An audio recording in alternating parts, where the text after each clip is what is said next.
The whole world gets disturbed when they have material problems, miseries, and they become very happy on finding material happiness. But a sage of steady mind is not disturbed by material happiness or distress. Because he is having complete faith in Krishna, he is completely dependent upon Krishna. Whenever he faces any miseries in life, he takes it as mercy of God. Because miseries are also very much required. When we have material miseries, we develop purification of consciousness. We develop detachment for this material world. And detachment for material world is the result of all spiritual knowledge. So this material world, as we discussed, it's a very dangerous place. It is like a drop of water which is there on the leaf of or the petal of lotus. Any time with even a small gust of wind, it can fall down. And now in Kali Yuga, even in human species, there is so much disturbance. So life is very, very uncertain. Anytime there is calamity, there is chaos, there is distress, there is depression, there is accident. So life in material world is full of danger. So thus detachment from the material world is a great asset, and that is brought about by material miseries. So a devotee perfectly knows this fact. Whenever misery happens, he takes it. He understands not a blade of grass moves without the sanction of Krishna. So the miseries are also taken as blessing, as mercy of Krishna. He thinks I should suffer much more, but Krishna has minimized my misery. And when he is having material happiness, he is not very much carried away by it.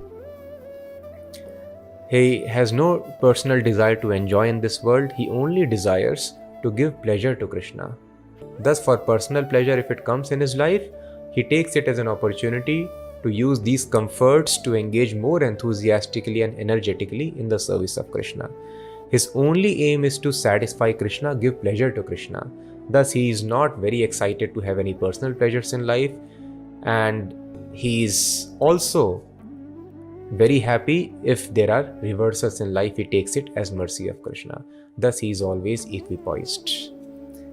And then Vita Raga Bhaya Krodha, it is very difficult to get freedom from raga, attachment, fear and anger. Now, because the devotee's aim is only to satisfy Krishna, he does not get attached to anything here, just like a cashier who is sitting on the bank. He does not get attached with whatever money flow can happen. He is seeing a lot of money in front of him, but he understands this money does not belong to me. So that is why there is no attachment. So a devotee perfectly knows nothing belongs to me.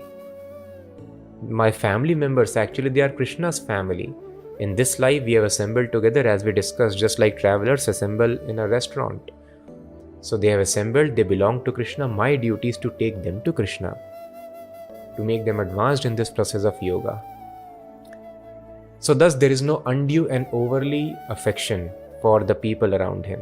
Similarly, the resources, the money, the opulence that he has, he understands I am just a cashier and everything, this entire property belongs to Krishna. So that he does not develop attachment with people, place or resources, because he understands I am just custodian of Krishna's property. So there is no attachment in life. And people are very, very fearful.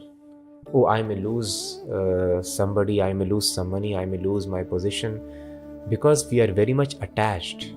And because a devotee is not attached, he is free from fear also. Vitaraga bhaya krodha. And when we are attached to material objects, we are not able to enjoy them. Anger arises, krodha. And when there is no tendency to enjoy the objects for yourself, then there is no anger at all.